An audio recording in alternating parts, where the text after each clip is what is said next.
Hey, welcome to the Runaways podcast. My name is Cody. We're back with another week. It's exciting because it's the first week of RTN season. Has just concluded. Everyone's going out to local stores and playing. I know I did some traveling this weekend as well. Dan, you and I were at one event together. Hmm. You skipped an event you were supposed to go to that I was at. Uh, I guess to go to a different draft event. But overall, how was your RTN weekend? Yeah, it was a weird one. We had like pretty bad snow in the forecast in my area. So I like convinced myself that I should go to this draft event that was 2 hours away anyway on Saturday, and then I promptly left before top eight because the snow was coming. Um, I like convinced myself like maybe we can do 2 hours per draft and like get it done in time, but I forgot you have to register card pulls for RTNs, so that didn't really work out. So I kind of like self juiced that day. Like I learned a lot. I don't really regret going, but it like tired me out a bunch. And then I woke up early the next morning because we had a snowstorm. So I had to like shovel my car out of the driveway. And then I joined Cody at a different draft RTN at the portal, which was a good time. I played terribly the whole day, like maybe the most punts I've ever made in a single event. I was just like so out of it. I thought I was like, by the time I went home, I was like, I think I'm getting sick. Like, I just don't feel right. I was fine. I was just like worn down. Um, so yeah, I don't know. I kind of like threw my first RTN weekend, but I got a lot of draft knowledge out of it. Um, I did a lot of like live stress testing of like some theories for the format, which was good. I maybe should have done that like online and taken the events more seriously, but it was still cool. I'm always excited to be able to draft. Yeah, I was there. I was also Punt City with you. I felt Mhm. like I had never played the game before at the Same, draft same. RTN. I don't know what was happening. I was just like making mistakes, sequencing errors, like not reading cards properly. I was like, I have drafted this set more times than it looks like I have, but it felt like that day was like the first time I'd ever read cards in my life. Yeah, I same. don't know Like what's none of wrong my with me. plays made sense. I was like, was I don't know what's going on. Yeah, I was a mess. I was like, man, I suck at this format. I need to work on it. But it was fun. I also went to a CC event, played Zen. Got smoked by an Acilio in round one, so immediately made the tournament infinitely harder than it had to be because you just have to win out because it was a 61 person event, so it was only 6 rounds. So it was just like cutthroat the rest of the day. And then I ended up getting got by a very smart Azalea player in the last round who not only went second, but they had the old quiver that no one runs anymore. And went second. I swing, I do all the stuff. My hand is like pretty unfunctional, and then they just like put an arrow in their arsenal on my turn, and it was pretty gas. I didn't get my free 12 points of damage like I normally do. Ended up getting to go home early. I missed the snow, which is nice. On the bright side, but we'll see what I play this week. Probably Zen, but I am hoping to play something else. But we'll talk about that later. Noah, how are your RTNs this weekend? I haven't really heard I about saw him any on the stories TV. of yours. Hey, you could have heard like them happening live. Uh, so I didn't get to play on Saturday. The closest one was like 3 hours, and I was just not really feeling it. Um, but then on Sunday, I got to play at the Great Stories Draft RTN, which was sponsored by AGE. They're trying to do like a AGE East Coast version, and this was like the flagship event. And for some reason, I don't know what would make them do this, but they chose me as the featured drafter for the first draft. It was 41 people, so it was two drafts, and it was like a lot of 4-2s weren't going to make it. It was pretty tight to make top eight, and I start out the draft, and it was kind of like a they were definitely ironing out kinks with the setup, where every so often the lights would like flicker behind me. The guy would like go fix to adjust it, and then he like tap me on the shoulder and be like, "Hey, wait, what card do you draft?" And then I have to like show him. So it was like a little bit distracting at the beginning, but it also kept me honest. Of like, okay, I want to look like a genius, so I got to like really track stuff. And I think I look like an idiot in pack one, and then by pack three, I look like I'm the smartest person ever because I just like get pretty lucky and all the packs break my way. I basically just like scoop up all the reacts I was whiffing on. I drafted Fang. I scoop up all the reacts I was whiffing on in the first pack. And I got to cheese Fino too because there was the last two cards in the pack. I was remembering that I'm pretty sure I didn't pass any leapfrog hats at any point. I haven't gone back and checked the VOD to see if that's true, but I don't recall passing any leapfrog hats like late in the packs to Fino, and so I had a choice between picking a yellow, um, the react that gives +2, and if you're marked, you get to swing again. So it's like kind of a Mhm. medium card. It's a block 2. It's usually only worth 2 on offense as well. Or I could take the completely unfunctional leapfrog hat, but deny Fino the hat, importantly. And then it ends up coming up where we play in our 3-0 game, and I see he is missing a hat on his board, and I felt very validated. That was kind of a sick game. So I started the day off swinging 3-0, but then I think the hardest part about this limited format I found so far is beating a Syndra when you lose the roll and they open like a really good hand going second. If you can't like do anything turn 0 and they have like a normal Syndra hand that's like, between 13 to 16 value of just like a blue, 3 reds kind of just like push damage. I found that to be like very difficult to overcome as Fang, where you're kind of like either playing below rate to set up your 3 fealties, or you'll have like a stumble turn where you just don't draw resource cards, but you also draw like a bunch of 2 blocks. So it's like kind of hard to come back from that. So I lost that one. And then the next round was into another Syndra, which was Will Perlman, who ended up going on to win the event. And this one, I just like, I don't know what happened. Maybe I got like complacent or something. The coffee in the morning wore off by round 5. I don't know what it was, but I didn't block the tag the target, the one that's it was just like a yellow tag the target, and I didn't throw my 2 armor in front of it. And he ended up throwing a dragon power at the end of the chain for 7, where if I would have like denied the mark, then I probably am winning that game. So yeah, ended up going 4-2. I won the last round and getting 9th, of course. So Of course. yeah, this was my RTN weekend, but I have a CC one this weekend, so hoping to continue to spread the gospel of Vis as he's the leader. Well, you get at least another week with Mhm. this. Looking at the RTN results from this past weekend, and I think this is also the least amount of CC events that will be in any weekend except for the last one. The last one is just like there's only one day of events, I think, for a lot of people. But we did see Viserai and New were tied for the most wins. They both had 14. I think the Viserai, I think, is expected.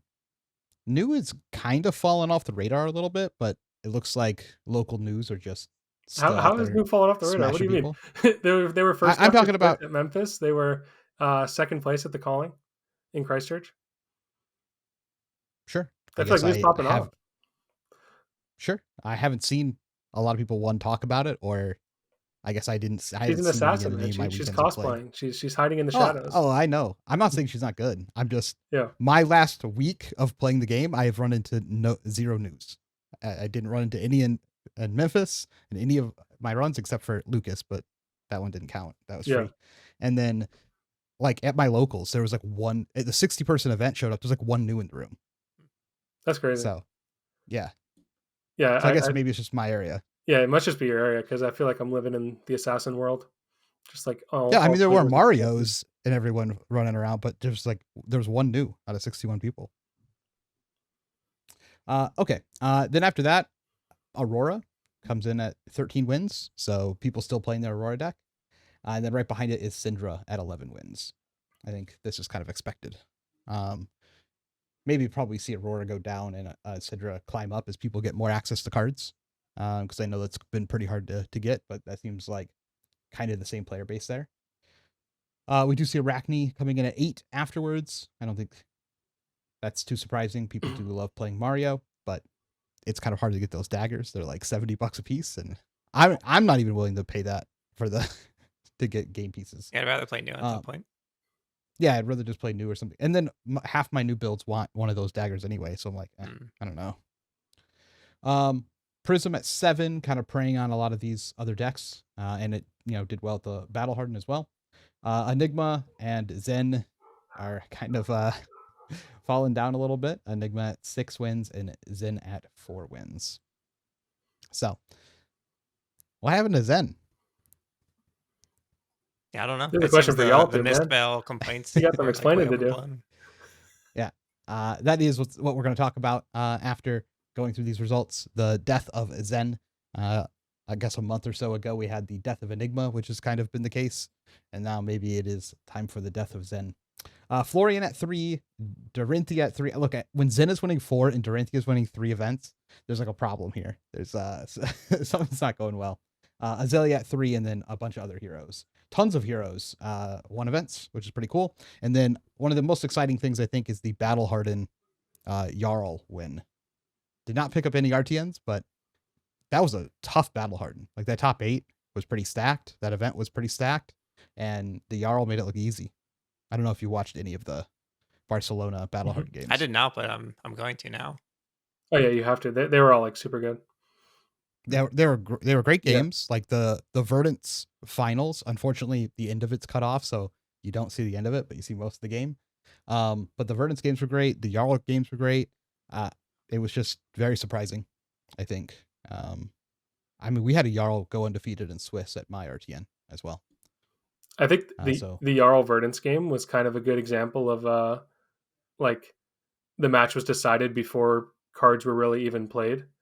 A lot of people have brought up the fact that the Verdant's player not registering Surge and Aethertide, meaning they couldn't go for like a huge combo to deal like 50 plus, meant that like it was going to be quite the uphill battle from the start. And I think we've kind of gotten away from that in FAB, of where Guardians kind of impose a pre-game check of like, are you capable of defeating me? And you have to decide that in your game plan and deck build beforehand. And clearly the Jarl was not on the radar of the Verdants. Yeah, I did like his build. New has 3 targets essentially to play against you in all of your blue pile, and it's just 3 fruits. I mean, they can play like Channel or something against you, but it's like whatever. But for the most part, it's just 3 fruits, which I thought was pretty sick. But yeah, I played a little bit of it. It's nice to have a old Tim style deck back. I played a lot of that.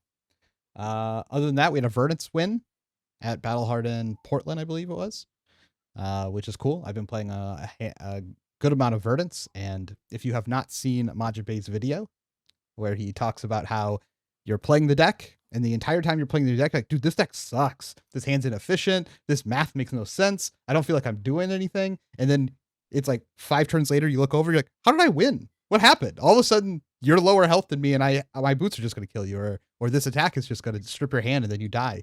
And that's how every Verdant's game feels. I have no idea how I get to the end point, but you just keep getting to the end point. But I think there's a lot of innovation left with that deck as well. Okay, one point this reminds me I don't know. Have you played any? Oh, go ahead. I got nothing to say. Okay. I was going to say Verdants is looking like the best deck with the recent results. Okay, I have something to say that I think would be like a good podcast topic, so maybe this ends up derailing, but whatever. I think it's a good derail. Is like, maybe we're in an era of FAB now where your deck choice doesn't actually matter as much as how good you are of a pilot on the deck. Like, I think this can be explained away by the Jarl player doing well, Majin doing well on Verdants, why like some people experience much more success on Zen than the average player base. Yeah, I just think like in general, there's kind of an uprising of people winning decks recently, it seems, on heroes that are kind of like niche picks that maybe weren't just hands down tier 0 expected winners before the tournament started. Yeah, I mean, I do think that's possible. And I think maybe the meta's been a little stale. So people have gotten used to playing. They're used to playing against Zen. They're used to playing against New. Even though New put up results, but they're used to playing against these decks. And now when you throw something, like the Jarl is different than we've seen in a long time. The Verdance is pretty different. I think you get edges that you're not supposed to have. At least that's been my experience playing those 2 decks. Even just like locally or on Talishar, is that I'm just like, yeah, you can't make this move here. Like, but people, they don't have all the reps down yet. I think that helps a lot. But do you think it's actually just reps? Like, I I think reps are kind of fake. Like, Dan tops calling with no reps. Majin literally has played like 5 games of Verdance and tops, like, or wins the event. I don't know that actually having a lot of the reps opposite side. I think the opposite side matters. I think reps into the deck, not the pilot. Oh, okay. So like the pilot could just pilot the deck, right? Mm-hmm. But if they're doing stuff to you, you need to know how to appropriately react to it. And like, so if you assume that Majin's skill overcame lack of reps with Verdance, which he has put in more than 5 reps because he did several streams like playing Verdance Okay, fair. as well, just maybe not on this exact build. Mhm. So there's some, real reps there. But like if you assume that their skill and maybe lack of reps pilots it to like, I don't know, 75 or 80% level, and then like, but the other person has played against the deck like 3 times in their life, like they have to then on the fly defensively get to above that level to win. Right. And that's much harder if you've never played into it before. There's much more edges to get there because at least the person playing Verdance knows what their deck does. I think that may be true, but there should also be edges of your deck is just better than theirs. Like I think objectively you can identify that if you're playing like Viserai into Verdance, for example, the Viserai deck is just like way better. So it's okay if you like make those mistakes because your deck is just like an inherently more powerful engine, and you should still win even if the Verdance is like outplaying you by a few points because your cards just have like bigger number. I just don't know if that. I mean, in your example, I don't think that tracks. Like, I think Verdance is actually pretty good into Viserai. Scour is like a hell of a drug and is incredibly good, especially with these more mid range decks that are stacking. Or like the things that I was doing in my testing was like Warmongers, Peace, Scour your stack after you called Peace, and you're just like super juiced on doing stuff like that. You have like all of these edges. Also, you get around their Reaping Blade by them having to attack into you while you're doing setup, and you just get to then heal out of it like pretty comfortably, and then you both get to a point where you're both pretty low, but you just keep bouncing up and down. There's because you have all the healing, you can actually just fatigue the Viz if they're not like expecting you to be able to fatigue. And like these are edges that like without reps on the Viz side, you don't know that can happen. So like you're not thinking, well, oh, they played a Warmongers. Okay, I'll do Peace and then I'll stack up. Like you're not thinking if I stack up and then he scours me afterwards for like 9, like that's an amazing play. You might think about Scour afterwards, or if you've seen it before, but you definitely, some people are getting got thinking of that, combo. Because most of the time you don't get got like that when someone plays the Warmongers.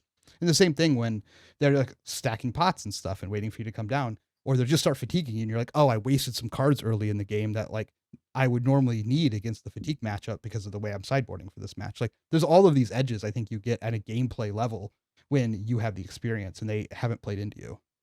Yeah, I do think. Sure, you're right. Maybe I just don't see it from others' point of view, but I'm always thinking about the worst case scenario. So, like, if my opponent plays Warmongers and keeps a card back, I know that Verdance doesn't play like 5-card hands. That's not really a thing. At most, it's a 4-card hand that they're playing if they're playing like the tree. So if they Warmongers and keep a card, then I know for sure I'm getting scoured. Because like, why else would you Maybe, unless Warmongers it's and a keep tree. a card? What if it's a tree? Well, it's probably a tree into a scour. What if it's a felling? Why would you keep a felling set? If you're playing into Viserai, surely the Viserai is going to call Peace, and then you can't convert your 5-card hand.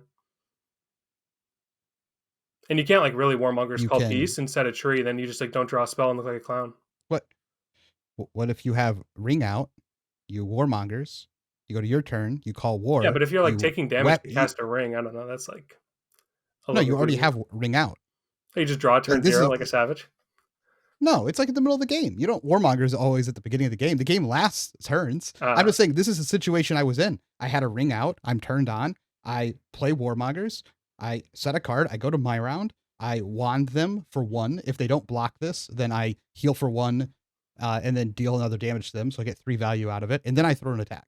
So like they're like, oh, I have to drop. So they drop a blue to stop my 3 value. And then I'm felling them and then they go down even further. Like these are real play patterns that the deck has that are very strong. I just find that the only card that actually matters in the matchup is Scour. And like if you can establish a ring early. Yeah, or if you actually get to resolve your CYBs. It's just like super powerful. Well, I think not everyone is playing CYBs from what I've seen. Majin's list was the list I've been playing, where the one that topped the Battle Harden at Memphis was as well. Mm-hmm. No, that's not accurate. I was gonna say I'm pretty sure that's not true, but I was gonna take your word for it. No, you're right. I was confusing the Jarl deck in the. Yeah, I'm pretty sure like none of them played CYB. They play Sigil of Solace, but they don't play CYB. Yeah. You're playing Sigil of Solace, and you're playing the pots, and then you're also playing fruits. Because the other problem is like, if you start playing like healing. CYB, you're adding a lot of like non-blues in your deck because you still want to play like good defensive cards. And if you're playing like not a lot of blues, then you could just get randomly blown up. Let me tell you this: the craziest part about the Verdant stacks right now is their blue count math is terrible. I have been every time I've been playing Verdant's players at home, do the math on how many blues you need. This is ridiculous. Yeah. Like What are I they have to running? take every list. Yeah, they're still winning, but their blue math is horrendous. Like you look at how many times you need 3 resources and how many blues they're running like 22, 23, 24. Yeah. And you're like, the amount of Mhm. times you just draw hands that don't play any of the cards in the hand and you still win the game is like obnoxious.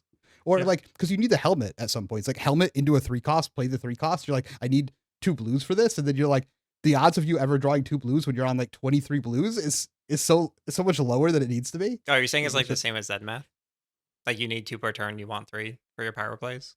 There are turns you want 2, but you always need 1. Right. Okay. Not always, Yeah, it's but, like a like, you- 29 angle. Yeah, it Yeah, should be you like basically want 27 one. plus, I think, at least. Yeah, that's what the math says. But some of the lists are already like 22 in matchups, and you're like, Okay. what is going on? Like they have like all their blue slots are shifted up into yellows, and Yeah. it's like. Anyway, I think that is a good topic, but you know, I think you get an edge by playing into someone who doesn't know what you're doing, especially if the matchup's anywhere close. Even if you're like down 10% and you are able to get edges because they don't know what you're doing that you shouldn't be getting. Yeah, like I top aided an RTN back in the day with Edge of Autumn 5. Like that deck was actual trash. It was playing like even bigger than that. Hey, don't hate on that Um, card. That card's OP. Oh, I this remember deck that was list. just so bad, man. It was a And I 1 just, week like, list, No and it one was knew so what was good for going 1 on. week. Like Yeah. I would attack Yeah. for 1, and then even bigger than that. So the next time I attack for 1, they give me like a 3 block on it. Yeah, it's Yep. nice. It's real. There's a real edge for But Also, that's playing things people like don't Noah, practice I against. think that's a different Noah, story. you have all this knowledge. Like you know how all these things play. I don't think you understand the I mental know. burden of not knowing what's happening. It's so like bad. so if you're playing against something that you're completely unexperienced with, a lot of people have a lot of mental burden in that matchup because they don't know what's going to happen. So they don't have any easy like metrics to jump to be like, oh, when they do this, I do this. Or if I don't do this, this is going to happen. They have to every single time they see the instance, they have to think through all of those permutations to figure out how to make the play. And that's like really mentally daunting and taxing, especially if it's a long game, like a Verdance game, where it's like you're going to go for a while. Like this is like a really big burden to put on the player who has the less experience. Yeah, this is why you should go to your locals. Yeah, Noah never has this problem. He knows I know everything about that's every why deck. it's hard for me to get in that headspace, but I recognize that some people have this problem. Yeah. I mean, I had this problem for some reason at draft. I just drafted decks and I was playing cards, and my mind just said, "You don't know how any of this works. We're just gonna stop working." Okay, like I don't think I've ever played a tournament in like the last several years as poorly as I played that RTN. Yeah, That same. was it was like one of the most embarrassing. Like I'm just like messing up turns and skipping things I'm supposed to do, and Did you let somebody it's gross. leapfrog twice? Like just not closing the chain Oh. for free. Mhm. Yeah. I didn't Oh, close no. the chain, and I was like, "Oh, that's a thing you can do." I like missed using my boots on an attack that I had planned the whole turnaround, like like dumb stuff that like I haven't made a mistake doing in like years, hmm and I did all of it at one tournament and several. I didn't play one game properly. Okay. Back to RTN though. Uh, I think the top results make sense to me. Like Viscerai is just like powerful enough that you can play it well and you just always win, or you can play it poorly and you usually win anyway Yeah. at these like local tournaments. And then like we have the streamlined Aurora aggro deck, makes sense. I think New should just like New might be like the best RTN deck, I think, because it's like so difficult to play against if you're not prepped for it. You like make one mistake, you lose the game. It feels like. Mhm. Yeah. And yeah, I think and new in is especially resilient too to like the your opponent is drawing super hot early. I think new is probably the best deck at having like comeback potential of like you just have to stay alive and you can heal up and come back in the game, and there's very few other decks that I think have that comeback ability. And every codex is like +8 health. Yeah, exactly. You just have like crazy comeback plays with Codex. Yeah. or just like a And 2-card bonds, right? Where you have like 2 Nick, just a Nick bonds. You just like sit time on comeback. them. Yeah. Mm-hmm. I also think Syndra is hard to play against, without getting real reps into it, because of how the flick knives interaction works. Mhm. Can just be tough. Currently, I just kind of block their first attack. It seems to like neuter most of their turns when you just like they throw the first attack instead of like how you normally did with bonds. You like let the first one hit, Mhm. block the second one, etc., etc. I'm just like block the first one. Yeah, like And then I puts could puts it decide- on them to decide if they're flicking or not, right? and to do it very early in the chain, which then means you can actually play the block the middle game, and they have to go 2 more chains before they draw. Or most of the time, they almost never flick if you block the first one, which then means they're down 1. You have a whole nother, block of attacks then that they have to play before they can even potentially draw. It also puts them in a lot of spots where they might get the draw, but it's only going in their arsenal. While still incredibly valuable, does allow you to at least keep hands if the hand has disruption in it, right? Like if I have like a CNC in my hand that I want to resolve, I'm sometimes just okay with them getting the draw on the last one. So I block the first one, then I block like the third attack, and then they get the draw on the other one, then I CNC it. And now they're in a position where they have to give me 2 cards or lose the card they drew anyway. Mm-hmm. So I think these play patterns help a lot in the Syndra match. And when the Syndra deck gets a little bit behind, it's like incredibly terrible, because it just can't block if you have any amount of real pressure. And learning all of these like different permutations or ways to play your hands against them, I think will help people's win rate. But when you first sit down across from it, it feels so oppressive to play against. You're like, I can't do anything. You come in with 5 attacks every round and you just flick and always draw. Like, what do I do? Like, that's how it feels when you first, play against Syndra. So, not surprised. Yeah, makes sense. Cool. Okay. Let's talk about everyone's favorite deck on the podcast, Zen. Whether you play it for the last year or if you've played against it for the last year. But Zen's dead. I don't know what happened. Zen was like cranking. He was just winning callings and battle hardens. Like back to back to back to back. The back to back to back. And topping everything. A conversion rate was great. And then Memphis happened. New And meta. New meta. Everyone forgot how to play Zen. They started just the Viscerize. They went in the tank. They're like, we got to solve this matchup. I guess they did, because they were converting. The Zens did not convert. There were 4 that converted. 2 of them are on this podcast. So I think there were 5. If I remember correctly. There might have been 5, yeah. But it's there was like 20 something players and 5 of them converted today too, which is like horrendous. I did top the Battle Harden with it, but it doesn't feel like Zen's doing well if I'm the one topic with it. It just like there has to be other people doing it too. And then it only won 4 events. I know it was the most played deck at my RTN. I'm assuming that is probably not the case across the board, but it didn't convert. I mean, I didn't even top with it. I think I had a unfortunate run. I would still run back Zen and feel comfortable doing it. But what do we think's happening here? Like, why was it just crushing everything and now it's just suddenly terrible? I mean, it's definitely a few things. Like, Zen's definitely at its best for like a targeted meta. At least it was. Like the meta that it was targeted for, being Rosetta meta, was just like the actual perfect meta for this deck. Like, everyone's going wide or stacking Rune Chance at the top of the meta, and Zen at the time was hosing this because people weren't really respecting it or ready for it. So I think it's for sure a skill difference or skill improvement. People like learning Zen, the new version of Zen post Art of War. But yeah, I don't know. This meta is like a little more wide. It's like maybe it's like people haven't learned all these new matchups yet from the Zen side. I think anyone that's going to London is probably not playing Zen right now because you're assuming he's going away. So it's like not the best use of your practice time, but that might not be the case anymore. So maybe this week we'll see like a huge uptick. I don't know. I'm curious what you guys think. I think the deck's still just like really broken and has like a ridiculous amount of tools. Noah, what's happening with Zen? You're just crushing it. See, I just keep entering tournaments and not registering Zen. So I think I have some inherent knowledge that he's just not the best deck. It's hard to articulate exactly why. Like when you are using your hero ability, it's very strong.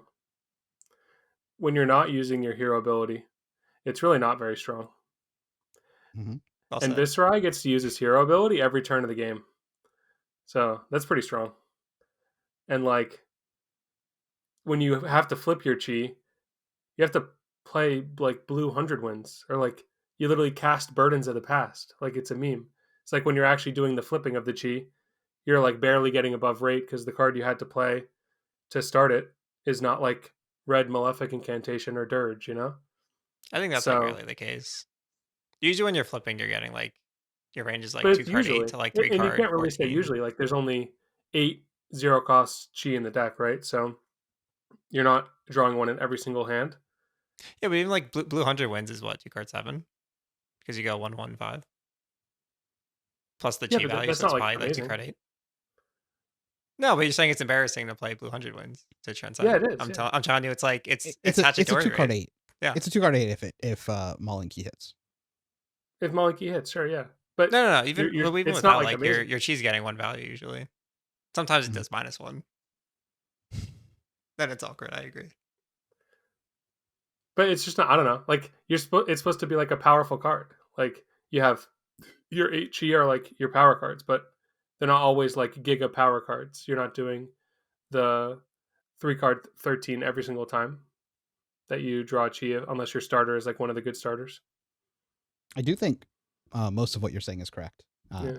Zen is not powerful enough to just carry you in every round of a tournament. Yeah. It will carry you in some of your games. You will have some games where you sit down and the deck just cheese every round and it Yeah. just I carries think it's you. like 25% or so. It's in that Yeah, range. somewhere in that range. But the other games where Zen is bad or mediocre, those require like a really strict game plan and understanding of the matchup in order to get still power out of the deck. And I think that's why we have seen it not do so well, because you can't lose that many rounds in a lot of these tournaments. And if you don't fully if you still think Victor is a losing matchup for Zen, then your matchup knowledge is probably lacking, because it's not. Like it's Zen is favored into Victor. And that's the issue, is that like the game planning is so important to the deck to actually get power out of it.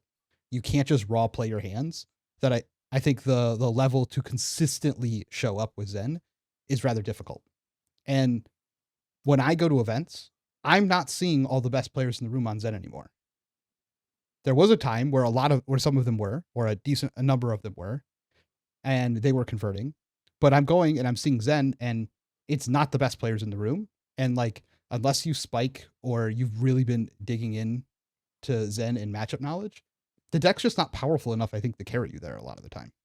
Yeah, I think you also most Zen builds play a decent amount of defensive cards, and I think there's usually like one turn in a game where you can get like Giga punished, where your opponent blocked out your big turn and you draw defensive cards, or you made like a bad decision earlier of maybe you didn't know it was a bad decision at the time, but you like Arsenal the D react, and then they didn't pressure you to make you use your D react from Arsenal, and then if you would have instead cashed it in for just 3 instead of 4 on that turn and set one of your attacking cards, then it would have like unbricked you later on and enabled you to play a hand that's not a 4 card 6. I So mean, the deck is a lot more technical now, so I yeah, agree with that. Like, especially when you're running a lot of D reacts, or I think the sideboarding is super important. Like, the deck is like pretty finicky on how you're supposed to sideboard in every matchup, and you'll lose things. And even when you do all these things right, it's still, unless you're just god rolling, not powerful enough to just overcome everything. yeah, Like, you can still just get rolled out. I think that's where the actual issue is when you're playing the right game plan, you have the right sideboard, and you're making the right decisions, you can still just lose games. If you I only resolved one chi, and then I used my helmet, and that was about, and then I resolved a second one, but they did too much. Like my Azalea match, like he played great. He knew to go second. He used the quiver on my turn to get a thing. And by the time and he just kept me in a lock for most of the game. By the time I got to play the game, he was at 32 and I was at 11, and I'm like, this is gonna be really hard to battle back from. This is not how it normally goes. But like, I couldn't overcome that level. Like, I got him low, and I started to get him the pressure, and I started to make my comeback, but it was just like, it was a little too late, and that can happen with the deck. It's not like Viz, where sometimes you just like, you get that one Mordred Tide turn and Yeah. you just win the game, right? Like, it just doesn't have that. You can literally that just level of draw. explosiveness. Yeah, there's been games I just draw like Mordred, Swarming, Revel, 9th, and I'm like, oh, you're just like, I was down 30 and now the game's even. You can't really just like draw that rando 4-card hand, or like what I was saying with New earlier too, where you just like, oh, I just draw like Prognosis, double Nick, and then I'm just immediately back in the game. Yeah, I think agree. the other big thing is that like some of the like overwhelmingly positive win rate matchups are like not played so much anymore. Like Enigma's gone down a ton. CYB got banned like in blue, and that was like 100%er for Zen because of Cosmic, right? Yep, Aurora's down. Yeah, whereas now like a lot of these like matchups that we were expecting to play like 50% of the time and win like 80% of the time, this is not the case anymore. It's like most rounds now are kind of in that space where like we have to earn the win, right? It's not just like Yeah. we present the deck and now we're like significantly ahead if we just don't punt. Yeah, you went from like sitting down being like, I'll be conservative, like 65% favored, sometimes 70% into most decks. Now you're sitting down and you're like 55-60% favored into these decks, and that's a big difference, like on win rate, especially when like you go to your local and it's like a prism, and you're like, okay, well, the prism is going to be really hard. That's going to be one of my losses, right? Doesn't Like, have to be. doesn't have to be. Like, you can definitely win the matchup. I'm not saying it's That's like maybe you can hopeless just or like throw anything. 3 sevens in and now it's a good matchup. Sure. Or it's a better matchup. The pump overs and the way they changed the deck makes that matchup harder than it used to be when we just threw in the poppers. Mhm. So but I'm just using that example. You have like Prism. There's like a Prism sitting over here. Verdance can be tough. Ira can be tough if played correctly as well, just due to the 2-for-6s that they have, and they win the late game against you, which is like not a lot of decks do not win the late game against you, but they do. And then you have like Jarl floating around. Like, these decks, Azalea, whatever else you want to put in there that can be tough. If you just play a bunch of can be tough matchups, or at least like 3 of your rounds are can be tough matchups, it makes your performance is like way harder to top, right? That's kind of what you're saying, Dan. Yep. So Zen for London? Is that it's like, it's definitely I mean, I not hope LLing so, at this rate, but right? Like, I don't know. Surely it does, right? not at this rate. Yeah. And if Viserai goes before him and he just like loses that matchup, like, oh my god, what happens? So Zen's gonna be one of those, like, is it gonna be a 900 baby? Like, it's gonna hit like I just 950, hope we don't have 970, 2 900. 990, and it's His- staying around. Yeah. If Visterai replicates his same performance, I know we're gonna have more events, but if he does the same performance, it'll be like 996 at current pace.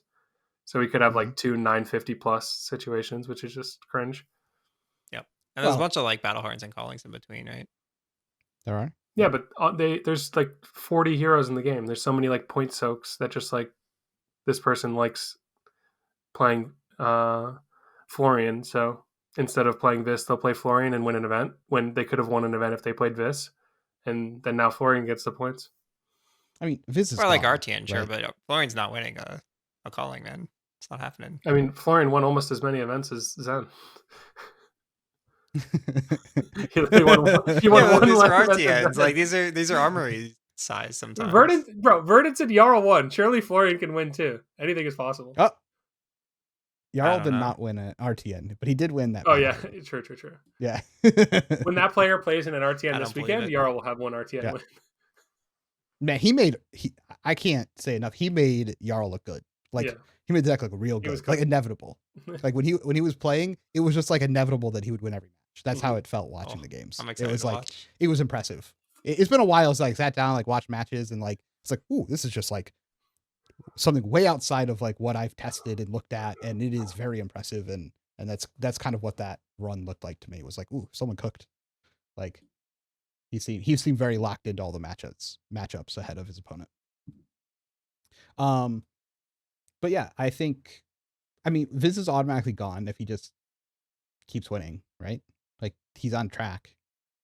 Well, Noah was just saying he's not on track. Yeah, he's on track for 996.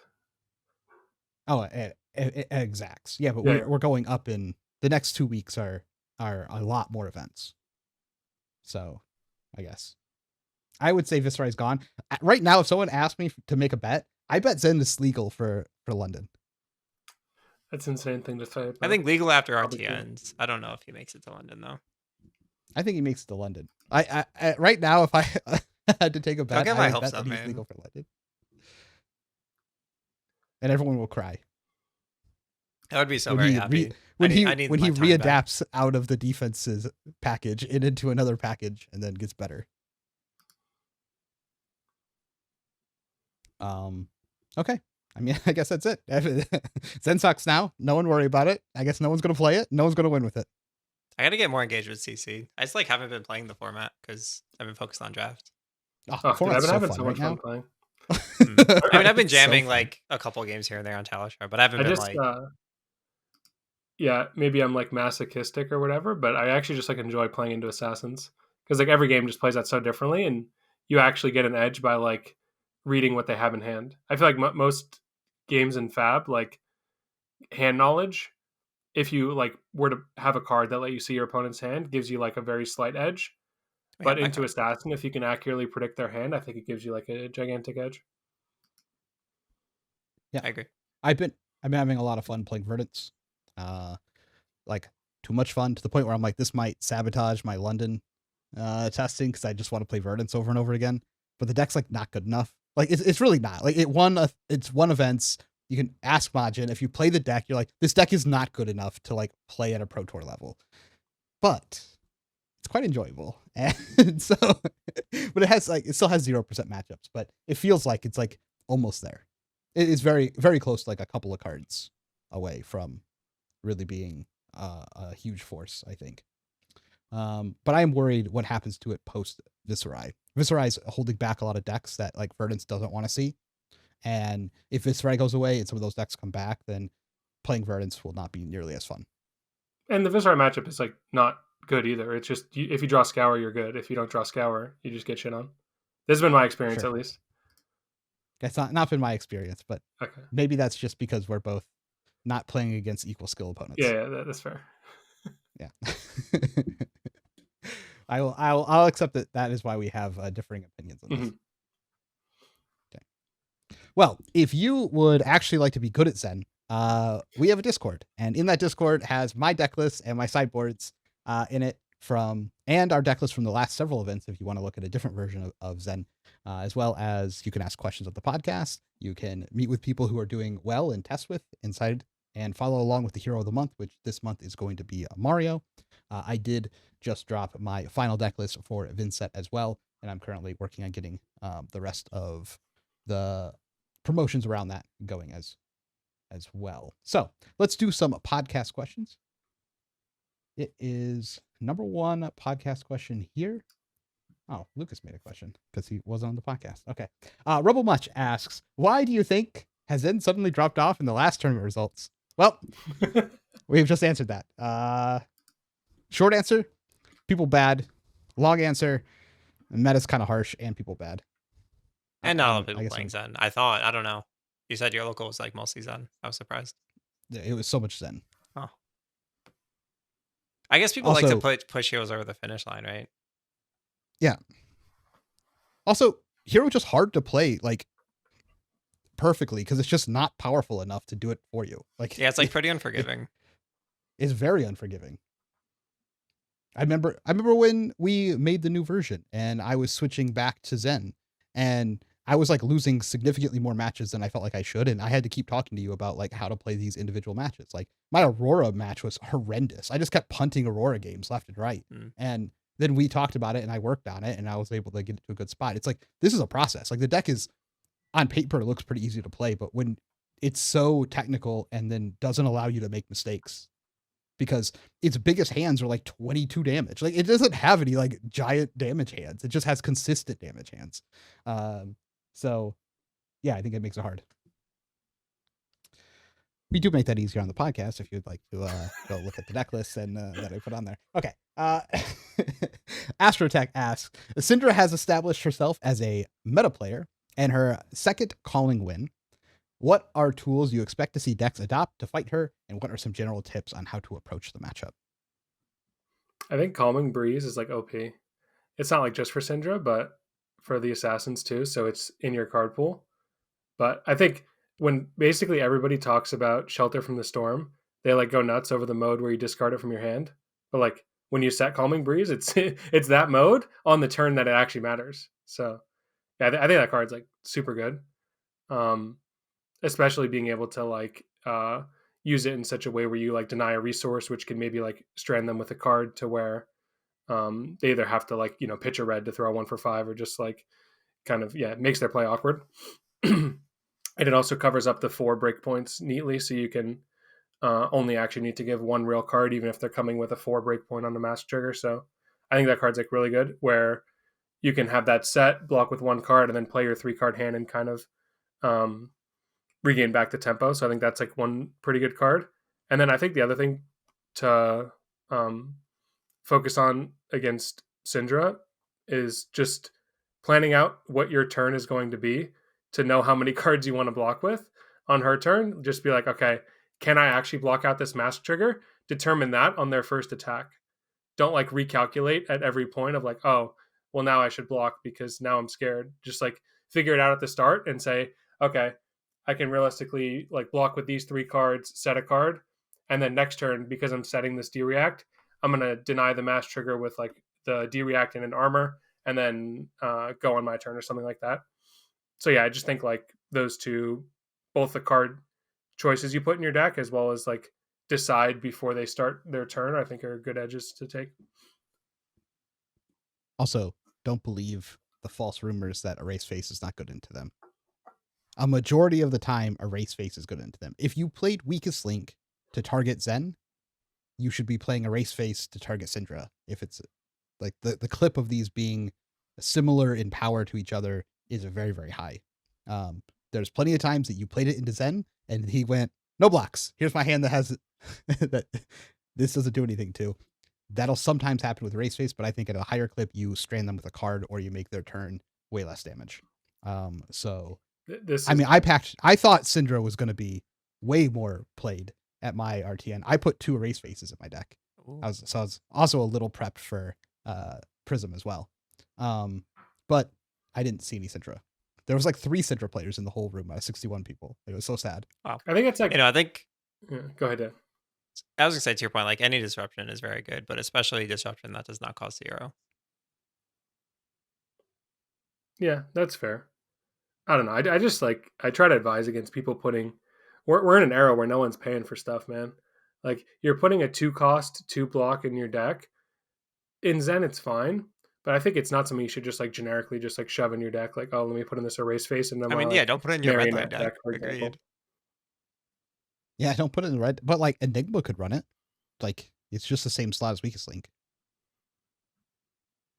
Yeah, they could. It just depends on your strategy as Enigma. If you're like, it's a card that I doesn't. played in KO. Sure, it's okay. If you can support a 2-cost attack, I think Erase Face is quite good as well. Yeah, I'm just saying like if you look against at all these prisms. But look at like the top meta decks, right? It's like new, like okay, maybe it's fine. I don't know if that's really what the matchup is about from the new side. Viserai, it doesn't make sense. Aurora, it doesn't make sense. So just like if we're actually just looking at like the top decks based on results, I'm not sure how many of them Erase Face it like actually would slot into. Obviously, you don't want it in the mirror match. I actually think the Aurora one it's actually feasible to play in Aurora. I think in Aurora you want to abuse the fact that they also can't block you, so you have like Burn Up and CLV are like masks on your side, and your cards are like all 4, whereas a lot of their cards are only 3. So I don't think Erase Face actually like makes sense. Yeah, I think Erase Face is unplayable in Aurora. Yeah, I don't know. The cost of running 2 costs is like so high in the deck. Yeah, I agree with the current build, but there were several builds that did well that had 2 costs in them. Yeah, but we're trying to advise people for this weekend, dog. Yeah, I advise against 2 costs in Aurora. Yeah.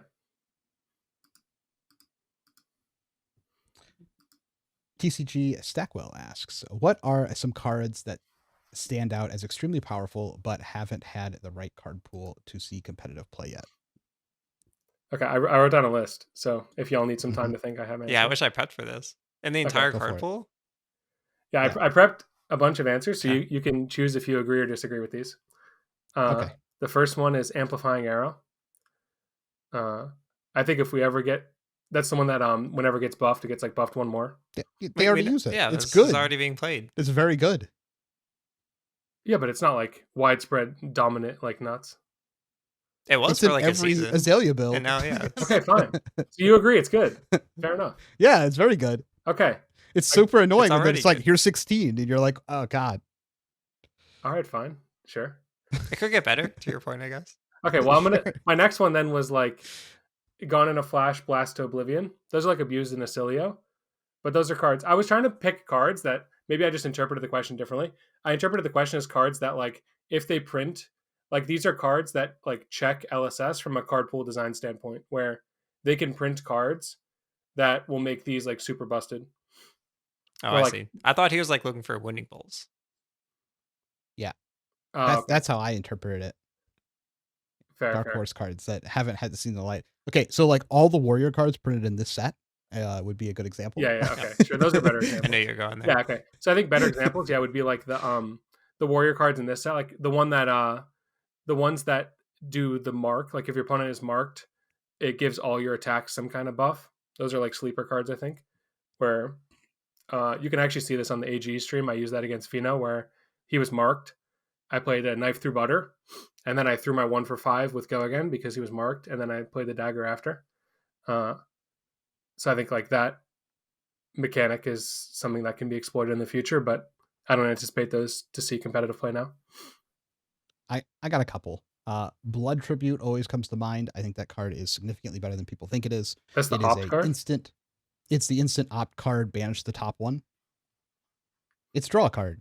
Like it's literally pick from It- 3 cards, draw it. It's like Gorg Tome, but an instant is what you're saying. Presuming But you hit. no, but you get to pick. But yeah, You get to selection. pick between 3 cards. Yeah, but sometimes it doesn't So you draw look- a card. It always draws a card. No, it doesn't. If you don't have blood, if you have 3 more blood tributes on top of your deck, you look like a fool. What do you mean? Well, you also always get draw a card. disqualified. So That's what it's like a Gorg Tome. Like you could play 1, you know? It's like, okay. It's kind of like an even bigger than that, Yeah. where like it's one of those cards that will always have the deck building restriction of it being like awkward to include. So I don't know. Yeah, Yeah. maybe it could be good. that was sure. that was my next one. Was even Okay. bigger than that. I have my This actual card is gas. Oh, that card's gas though. Oh, that I card is, remember like, when that got objectively printed, really good. Cody. We were like freaking out. Like, how did they We were possibly freaking out print when it came this? out. Oh Yeah. yeah, that was my first ever deck. I don't think I've ever told this story, but that was like the first ever deck that I made. Like myself, it was like when I was starting to play Fab was around that time because it came out in Everfest, I think, right? Yeah, we're so I trying to was, like, slam it in playing chain. a Katsu deck just like built around this card with it being like a 0 cost as a failure state, and no one ever blocks Kodachis, and then you just get way more consistency on seeing combo pieces. So yeah, big fan of Yeah. that card. And then it makes a Quicken token, and it draws you a card. Yeah, It's Quicken like- token meant you could like, this is before we had such nice things like Descendant Gust Wave, where it was like the second line of the combo and the starter, where like it meant you could now start your combo with like the second part because it already had Go Again. Dude, that is a card that every time a new set comes out, I go, do any of the decks play this card? Yeah, And then the answer has been no every single time. And I go, someday I will get to play this card because this card is so strong. yeah. Um, It's like reasonable to play in Ira, maybe, but the problem is like they just Shelter and Calming Breeze exist now, so like there's even more chance of it bricking you. yeah, I mean, there has to be a world eventually where you have like small and big attacks in the same deck, and you can just like not care, because like people cover up 4 blocks all the time, and then they take 1, and then that would still be like the perfect time to play. Yeah, that's where The I was. card. That's what I'm talking about. Like Gone in a Flash, dude. Imagine you like take 1, you get back your Gone in a Flash, and you get a Quicken, and then you just like keep going. Sounds sick. Wait, we cracked it. We cracked it. Yeah. Oh, Like Gone in a delete Flash that and one. Blast Oblivion are like my favorite Yeah, cards. edit that out. Edit that out. Yeah. Yeah. Okay. Oops. My actual other meme card that Actually, they're kind of gas though. Oh, I know it's super gas. It's actually like Yeah, why is no one doing this? It was playing Okay. Sigil of Solace. If we could just blame it on my internet connection being bad, and you can cut out that part. Okay. and they have a weapon though, like so they can play it off the weapon that like people don't let hit anyway. We're cooking. We've invented a new deck. Let's go. Mhm. I'd Okay. say you could play it in Syndra if because these Syndra decks love to run like 20 finishers, and that once that build tightens up, that deck's going to be much better. But Yeah. I think some of these finisher counts don't math properly. But if you wanted to play all your finishers, you can just play this card. I agree. There we go. Yeah. Play double finisher. Maybe. Okay. Any more examples? Yeah. We'll move on to the next Okay. question. I have one more example. Well, I actually have 3, but I'll save people time. The one is explosive growth. That's the one where it's the Rune Blade 1 for 3. I don't remember the exact text. I'm pretty sure it's Earth Fuse. Yeah. You draw a card. And then it can like something. potentially give +1 to everything on the combat chain every time you deal damage. Yep. Yeah, I just think that card is like ripe for exploitation if we ever get more synergy pieces for it. Yeah, it just doesn't have go again. That's the issue with it. Yeah, exactly. Yeah. It's like for every damage that this is dealt, buff the chain by that amount. Like, so like if you hit with the arcane and then you hit with the card, it's +2 on the chain. Yeah. But it has no go again. And yeah. you can like play stings on it. You can do Bramble Spark. Like Yep. you can give it a bunch of damage. Yep. I also think there's like inherently a ceiling in FAB of cards that have to like hit or do damage to do the thing. Which is kind of unfortunate. That's why I like Gone in a Flash and Blast Oblivion, where they just kind of like do their thing regardless of hitting and doing damage. Okay. Eventually, we'll have so many of those cards that the whole deck will be those cards. I can't wait. Okay. Paxi asks, did Lucas clean his room? No one knows. Galaxy asks, with the looming LL of both Viz and Zen, TM, how do you think the format changes as these two aggro decks leave? Well, Zen doesn't leave, but so when Viz is gone, what does the meta look like? The value of Cold Foil Rune Chance will probably go down, which is sad. Nope. Chain and Vincent still exist. Oh, Vincent, yeah, I keep forgetting that's a hero. Dude, Vincent's like a sleeper good deck right now. Yeah, his Talishar win rate's like top 3 right now. If you go look at it's top 3. It's actually the matchup spread is actually pretty good. Like this meta is surprisingly good for the deck right now. Okay. Yeah, I think just defensive decks are allowed to exist. Like you kind of can't really have a defensive deck exist when both Viserai and Enigma are in the format. But if you're just sacking one matchup, then whatever, you're fine. I think also Zen. Zen might get worse. Well, I was saying like Zen's a huge issue for defensive decks. Yeah, that's in general. Like your defensive decks just kind of like. So, I mean, we gassed up Jarl the whole time, but I think on the whole, like playing your deck super defensively, if you don't at least have some proactive way to end the game, is kind of bad. Yep.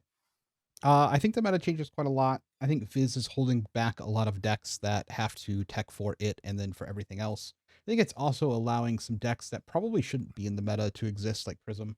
I think my feeling, and I could be wrong on this, is that Prism is going to be pretty decent this RTN season, but it shouldn't be a long stay in the meta.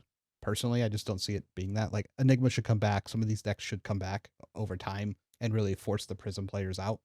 But I think right now it's been able to capitalize on like Zen and Viserai and Syndra's like and then even like Aurora being around. So like it's like a large chunk of the field is just like do nothing aggro decks. Did I feel like I'm taking on the typical Cody role on this podcast where I just think Viserai like farms Prism.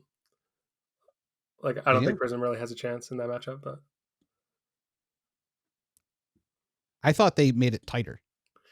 It's like close if they have if they're playing like 9 Wraths and you don't have poppers on the turn. Like okay, let me take this back. If you're playing the version of this that only has like red amp is like 3 poppers that doesn't have like triple ninth blade, then it can be like a little bit more dubious. They all have triple ninth blade now, right? No. So every build I've ever seen 1 or 0.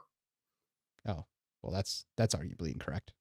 Yeah, well, I'm just talking objectively about people that are winning tournaments with 0 to 1 ninth blades in their deck. not everyone knows the truth. I'm not saying it's like an easy matchup for like Prism, but Yeah, I thought the Prisms I talked to seemed like they made that matchup closer. Like they don't necessarily want to see it every round, but like it's playable it's one of like the best to where come it matchups too, hasn't always been. because like Prism just can't really block your attacks out. Mhm. So and getting the action point, you can like get the action point even if you hit into Spectre too, which is kind of sick. Okay. Big Hungry asks, do you think the new nebulous multi-event rules policy is a positive or a negative? I think this person is talking about the infractions carrying to multiple events rule that we are never going to have hard counts on as per the dev talk. I mean, I think it's great. I don't get infractions. I don't have anything to worry about. I don't know what to tell you. Like, I mean, it makes sense, right? Like, I've had like one infraction in my entire career. yeah, but it makes sense. Like, they can't disclose like the exact terms of when something gets escalated across multiple events, because then, to their point, like someone will do that to the max, and then they'll stop doing it. And I don't know. Makes sense to me. I think it's good. Yeah, Yeah, I'm I have I'm all in no favor of complaints. like having more like recorded evidence of infractions occurring, because it's like it's always the worst. It's another like kind of tangentially relevant thing, but um, just advice for people playing the game. Whenever you see someone like playing slow or potentially like committing infractions, never let anything fester. Like the worst thing you can do is like wait, and then you're like, oh, you call over the judge and be like, oh, they've been doing this the whole game. Now that there's like 10 minutes on the clock, it gets into a huge conflagration of like tempers and stuff. So just like always address it early when there's like 45 minutes on the clock and you start seeing stuff happening. So, and then it can like be, noted by you, your opponent, judge, etc., that stuff is happening. And so I think this like translates to that same policy of like we have tracking across events now to understand the behavior has consequences. Yeah, And I think it's been a it's also couple. like a lot of the judge like policy docs are written with the intent of educating people. Like almost all the time, people do stuff is not like with malicious intent. Sometimes like people just genuinely don't know. So I think just like having this system in place to make sure people are getting educated and then see their like improvement over event to event. For example, you could say like, oh, this person had like 2 infractions, then they had 1, and now they're having 0. So they're like improving their behavior is kind of good good for the game in general. Yeah, I said this a long time ago, but we have a bunch of new listeners since I think the last time. Like when I have someone who's playing slow, I've only gone to time once, and I think it was half my fault and half Naib's fault. But anytime I have someone playing slow at the beginning of the game, is when you will notice it, I always say, hey, take the time that you need to make this decision, but you're gonna have to play faster in the future. And however you want to phrase that, that makes you feel comfortable. But it's simply of, hey, you can have as much time as you need for this decision, but we're gonna have to play faster in the future. And that's solved the problem like 95% of the time. And maybe another reminder, hey, I need you to play a little faster. It's like just not that big of a deal. But I'm not being disrespectful because I know that people need time on certain rounds, and I'll do it myself. I'll be like, hey, this one's going to take a minute. And then like, but I'm not playing the whole game that way, right? It's not like every decision. It's just like, hey, this one's going to take a second. And I think even if you're on the other end where you have to think, I think just letting your opponent know, hey, this one's going to take, you're aware that you're going to have to take longer than you normally do to make this decision, is like just is also enough to be like, okay, they know they're not doing this every time. Like on either side, just use your words. Your words are very important. And I think you solve this problem most of the time. Yeah. Okay. Yeah. Okay. Go ahead. We can continue. No, go ahead. Go ahead. I was No, gonna say keep like going. it's More. just how you should like, I don't know. It's like a good habit to have in life. I feel where if you communicate with people, then things are just like so much easier. You're like, oh, it's no different than a work email chain. You're like, okay, I can't respond to you now, but I recognize that you've sent this message, so I'll get back to you tomorrow or something like that. It's the same thing you can do in a game where you're just like, okay, I recognize that I'm taking a while, so I'm addressing it now that like this is a really big think. I'm gonna when I conclude my think, I will then blitz out the next 10 actions because I'm just like calculating this whole sequence out. Yep. Wardo77 asks, what is the one card from any set you would put in gym packs and why? That's a good question. You know what I would like? It's on brand for this podcast. Is if they made even bigger than that, but instead of like doing the micro text box at the bottom, they just made like a giant font of the letters at the top, just like it's even bigger than that. Or every word gets larger. Yeah. Even bigger than that. Yeah, I think it would be cool like to have one. some of those. I don't know what it's called in Magic. They have some of those, like, is it Unravel? It's some weird set where things are just wacky. Yeah, it's like, not like tournament legal. It's like yeah. You know what I'm referring to. They have a bunch of them. Yeah. It would be cool to have some art from cards that were a little bit wackier style. I think that would be a cool next step. Oh. Yeah, it's like alt arts. I could see that. Yeah. I was gonna say Shelter from the Storm. Just reprint. We already need the reprint. I don't know. It's probably like some chain related thing, but like it wouldn't be playable. It would be just for me. That's fair. Like chain everything. You know what it would be? Can I just get like a better chain art? The base chain art, it feels like blasphemy to say this, is completely ugly. Like this is like, it's like way back in the day when heroes like look different and it's like really boring and like you could do so much more with this. They never will because the guy's dead, but like his base art is so uninspired. Like it was great at the time, but like now it's just like it pales into what they do with the heroes now. Like if you look at like all of Arachne's like special modes and you just like, and then you go and look at like base chain just standing there like, well, it's like, this is, what is this? This is not even close to like how cool this could be. Yeah. Altar heroes in general. Maybe like more anime heroes. Anime chain. Anime chain. Just give me some chain alt arts. I'll be the only one who cares about it, but I would love it. Raz asks, are LSS scared of good warriors? What do you mean? Hard to balance. We had a format where warrior was tier 0, not close. Just only lasted like a month. Warriors are like such number decks that they're like really hard to balance. Yeah. IMO. It can never be like pushed above a certain range, right? Because that's just like how weapons deck, like if your deck is based around your weapons, it's just inherently like super consistent. So it's hard to give them like really good cards when their entire game engine is just like already on the table and it's on the table every turn. Mm-hmm. Calorian asks, I went to draw with a CYB Jarl at an Artian, even with both of us playing at completely reasonable pace and even going very quick last 10 minutes. Is this deck not just a troll into most decks, especially at local events? The average pilot will not be topping RTN, right? Or am I just salty? I think there's some salt in there. Right at the end.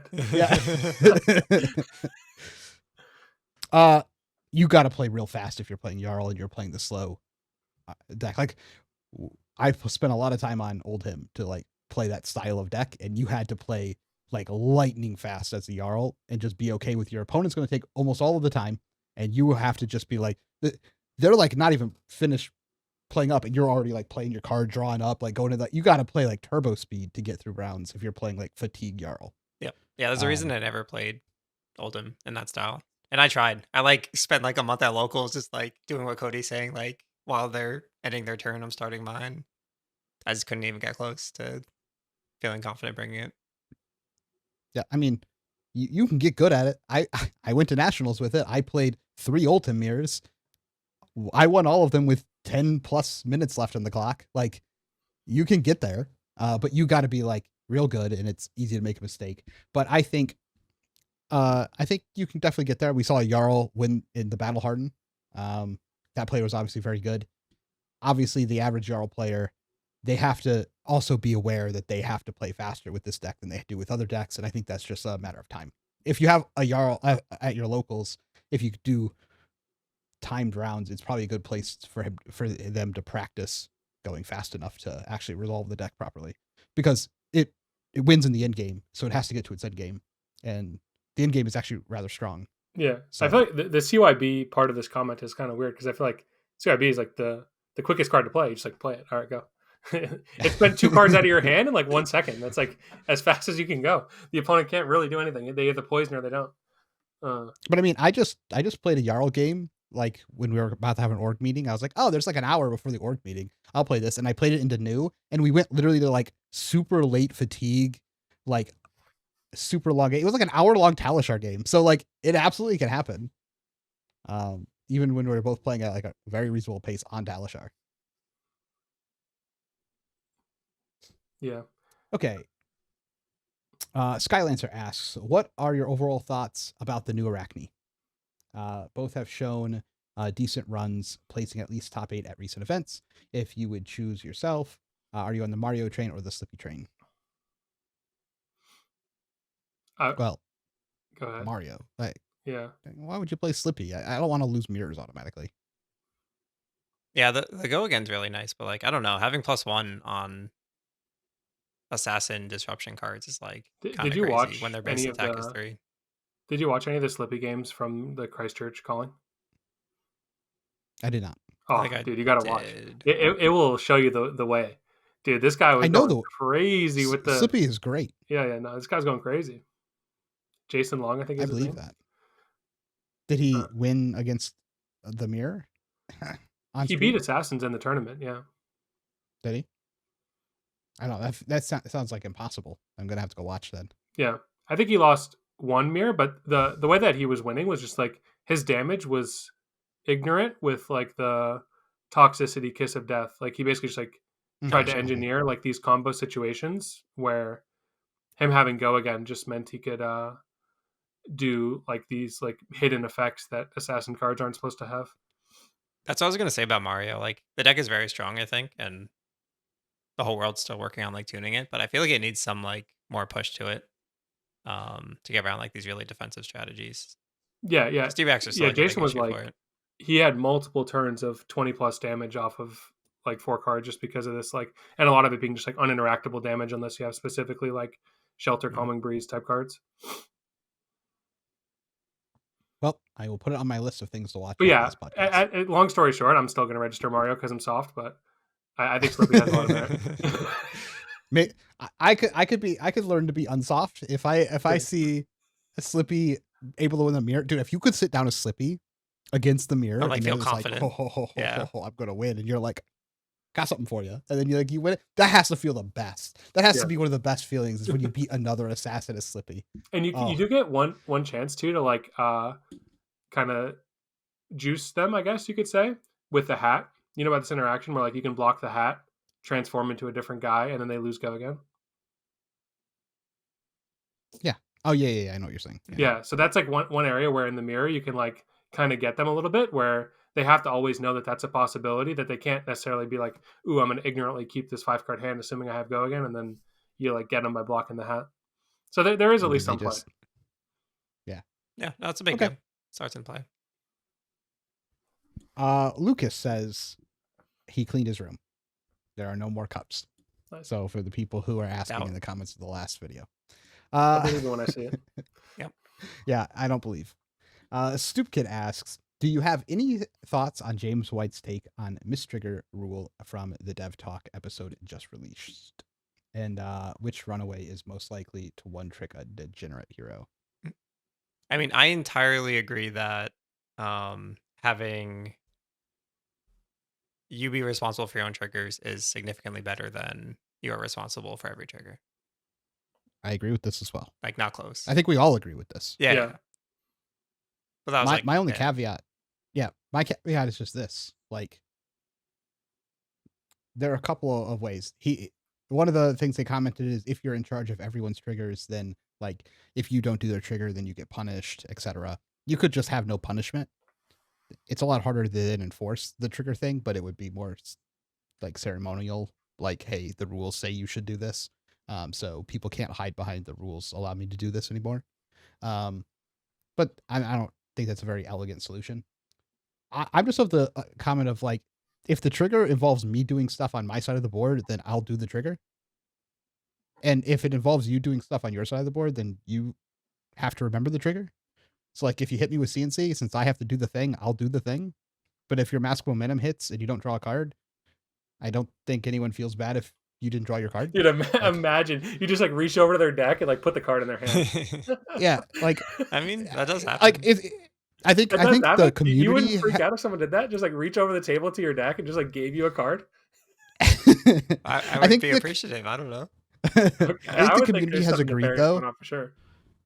I think they've agreed that this is like the line. That's the line in the sand that most people are comfortable with. Mm-hmm. Is like, if it tells me to do something, I will do it. If the trigger tells you to do something, you do it. I just think it's like a weird way they've designed the game that not every single trigger is mandatory, but so many of them are. Like, they should have just made it such that way fewer triggers were mandatory, or just make it such that every single trigger is mandatory and then both players are responsible. I don't know. I just think it's like weird how like some stuff you can miss and then it's like unrewindable because it's optional, whereas other stuff like you can miss and then you can rewind it because it's technically mandatory and no like change in information happened.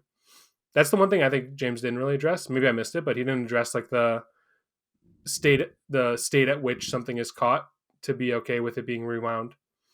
Yeah, that's what I was gonna say. Is like, Yep. I want more clarification on rewinds, because it's just Wild West out here right now. Like, some judges are rewinding half turns for like triggers, and then some judges are like not rewinding because you didn't arsenal, like you chose not to arsenal a card, or you chose to arsenal a card, and that's too much information.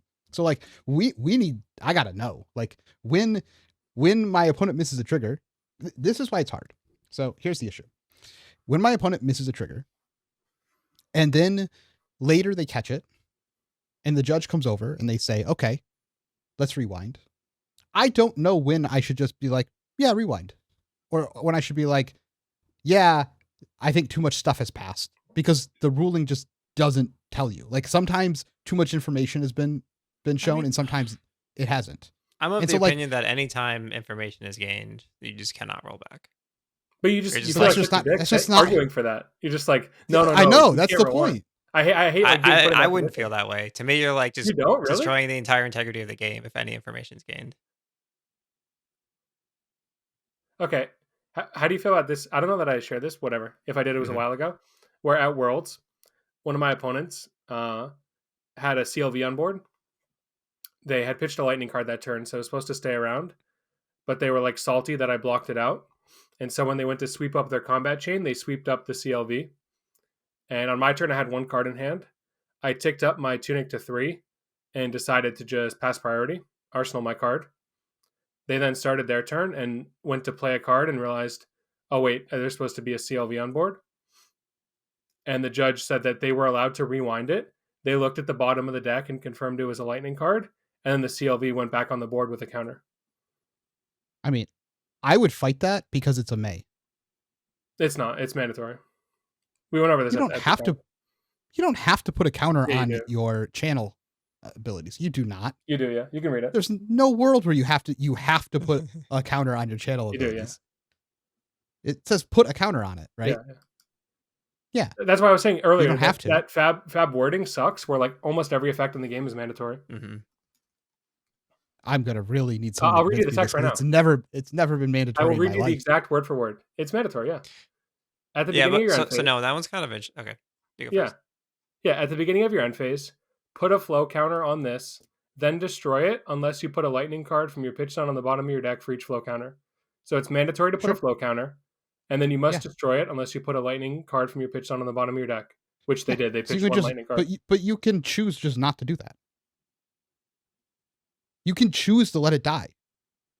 No, you're thinking of like items you can choose to die when you go to remove. There's no world where you can't choose to let it die. Like, you could just not do that portion of it, right? I don't know. People been the way I'm reading the card is like it's mandatory. Yeah. I don't I'm really gonna think it's do- relevant, but No, I think it is relevant. Like I No. want to know now in Well- the comments. Someone tell me. Like, can you choose not to do this effect? but for this scenario, I no, gotta I actually have know. no issue with this being rolled back. I think, because I don't think the information's like relevant for this case. And I've had I've done a judge training on this topic, and they were talking about like burn them all, like the same situation where they forget to banish for burn them all, and then But you like can do choose arsenal. not to banish. But that one I don't think should ever be rolled back because there's like a cost, right? You have to banish cards from your graveyard. Where like the channel, there's no cost to keeping it around, right? The cost is putting the card on the bottom. Burn of them your all deck. has the exact same wording as the channel, where it's mandatory. Put a raise counter, then destroy it unless you banish. There's no. No, like, You can I'm talking- 100% choose, but you can 100% choose Oh, you're not arguing to that, do sure. your. I know, but that's what I'm burn- saying. That's why the burn wording in counter. FAB sucks because they word all these cards like they're mandatory, but it's like. There's it no shouldn't word which actually is be mandatory. mandatory. But by reading it, there's no you may. Well, when it says you should do something, I think you can just choose not to do the thing. Like for example, that's- Death Dealer. I'll give you an example. So like Death Dealer is another one too where it's like optional. If you have no cards in your arsenal, put an arrow from your hand face up in your arsenal. That's like another one Yeah. where you can do it and not actually have an arrow. But the wording of the card makes it seem like it's mandatory, like you have to put an arrow. You know what I mean? But you can like choose not to do it. Yeah. It's so weird. I'm fairly certain that channels are. You can also choose not to do the effect. That's my current understanding, but Which is why I would not be okay with the rollback because they chose not to do it.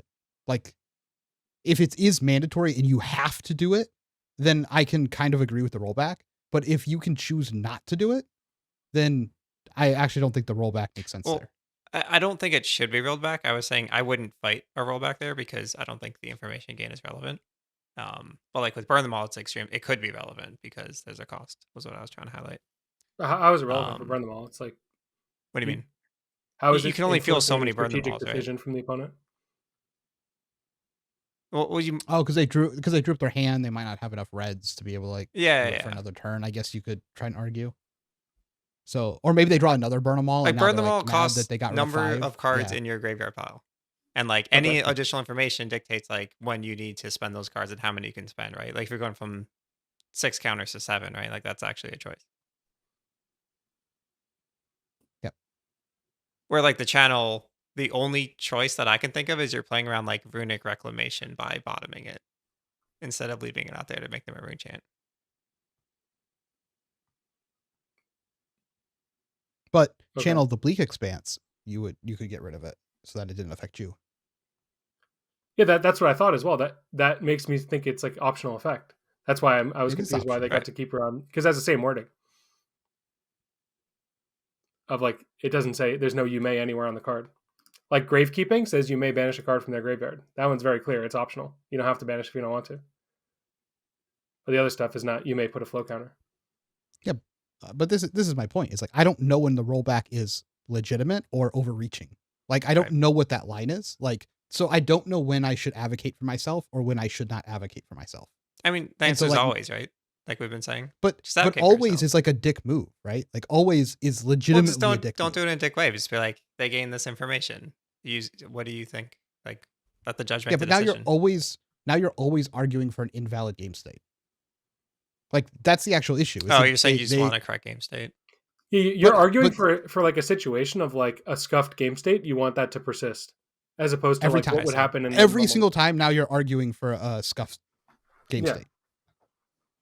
That's what advocating for yourself is, right? Unless you want to look at the game state should be correct because they forgot it. But I don't know when them forgetting it Yeah, I see is what you're saying. actually correct, Well, right? I'm never there- down for a double scuff, if that makes sense. But I need to know when the rollback's legit because there's plenty of times where like someone's in the middle of the turn, I forgot a fealty. Is that a rollback ability? Is that not a rollback? It should be. Like if it's in the middle of the turn and they just forgot a counter, almost every time they come over and just put the counter on the board. Like, and so are we just gonna be like, if you miss like one of these counters, you just get that counter. Like Yeah, the fealty one's interesting because it kind of is on both sides, right? Yeah, the fealty one actually, it's perfect. You brought this up. I forgot. I don't think I mentioned it earlier, but that turn when the person attacked me, marked me, then hit me, then went to play the dragon power. There was like another attack in the middle there, where they didn't make the fealty when they did the damage the first time. And it wasn't until the attack after where I was like, oh, you hit me on marked. You should have fealty from like the last chain link. And then they throw red dragon power down my throat. So I was immediately punished for this. But like, I had the I opposite felt it was my experience happen. responsibility because I had the mark on my side to like resolve it. Yep. But I think that's a good point. It's like they hit, they forget the fealty, they go to another attack, you block, they go, hey, I missed the fealty. But they you didn't call say it. the I judge. said it.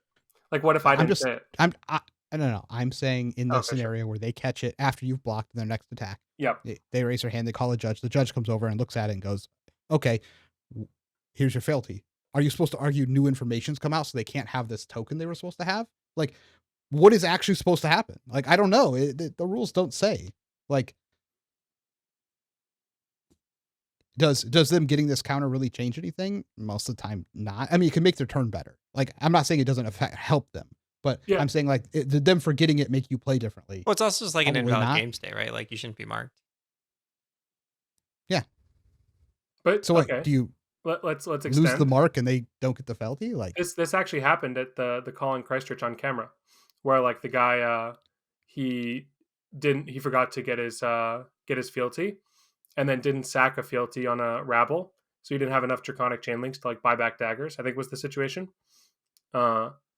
So like what if that was the situation where in my game, the player played the attack, realized they should have had the fealty from the other chain link? Do we then rewind to where they have the fealty before they attack? Because that's technically when it should have happened. Or are we just like a scuffed game state of they're attacking and they got a fealty, but obviously if they had the fealty before, they would have cracked it? or do they get no fealty and Yeah, or do they you're get not like marked? nothing? Like there's like three possible solutions. I don't know which one I'm is. pretty sure the yeah. answer is that we need to have a guest judge on the podcast because clearly we That have would a be lot of great. questions. Yeah. But And we're not this is fully what I mean. educated on the rules. And depending on what judge you get to your table, it'll be ruled like 3 different ways. And so like I have no idea where I'm supposed to advocate for myself here, because sometimes the game state should just be resolved how it's supposed to be resolved. You don't need to fight for the edge of them not having a fealty token. Maybe you do, maybe you don't, but you have to be aligned somewhere where they don't come over and you always go, no, I like the game state the way it is. Keep it. Like that can't always be the way to handle this situation as a competitor. Well, that's right? probably Like, never that the way. can't always be it. Do you know what I'm saying? Like, I know what you're getting at, yeah, but I don't know. I don't think like further ruining the game state is a good fix but is either, it further ruining it? Like, this It's is just how it should maintaining it happen. as it is. It's staying level. Yeah. It's Staying neither scuffed. improving nor worsening. Well, that's if no information is shared, right? This That's the thing, issue. information is shared. Like, it's such a broad, stupid term that's not real. Like, there's almost never real information that is shared. Sometimes there is, but even if I throw an attack and you block with it, I've gained almost no real information. Like, it's like minutely no information has been gained. Yeah, I don't agree. In the situation where I should have had a fealty, but I sent an attack and you blocked, you're like, you have new information now.